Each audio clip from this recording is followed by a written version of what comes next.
আমার একটা খুব ইচ্ছা আছে, যদি আল্লাহ কোনোদিন সময় দেয়, যে বাংলাদেশের যে শিল্প, সাহিত্য, সংস্কৃতি, এর উপরে একটা সিরিজ আকারের পাবলিকেশন দরকার, যে এইটার প্রমাণ করবে বা এটা বলবে। যেমন আপনি যে এখন যে কাউরে যদি বলতে বলেন সে কথা সাহিত্য পড়তে চায়, তার কোনো গাইডলাইন নেই।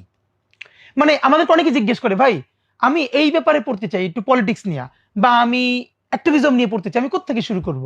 আপনি বাংলাদেশের কোনো ওয়েবসাইট পাবেন না, কিছু পাবেন না, যে একটা রিডার সে বাড়ি বসে পড়তে শুরু করবে। সে কিভাবে? দেখেন হুমায়ুন আহমেদের এই কথাটা আমার, যে আমাদের ভালো লাগে যে লক্ষ লক্ষ বই আছে, আমি তো সারা জীবনে সব বই পড়তে পারবো না। আমার গোল ফোকাস ঠিক করতে হবে, ওই ফোকাসে পৌঁছাতে যে হেল্প করবে আমি সেই বইগুলো বেছে বেছে পড়তে চাই।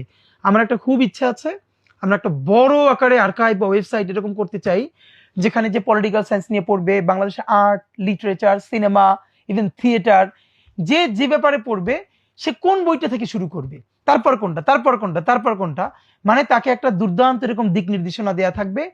এবং এই পুরো জিনিসটা নিয়ে একটা বই হবে, যে তার গাইডলাইন, এইটা নিয়ে কাজ করবার আমার খুব ইচ্ছা আছে। আল্লাহ যদি সহজ করে, এটা নিয়ে আমরা একটা কাজ করতে চাই।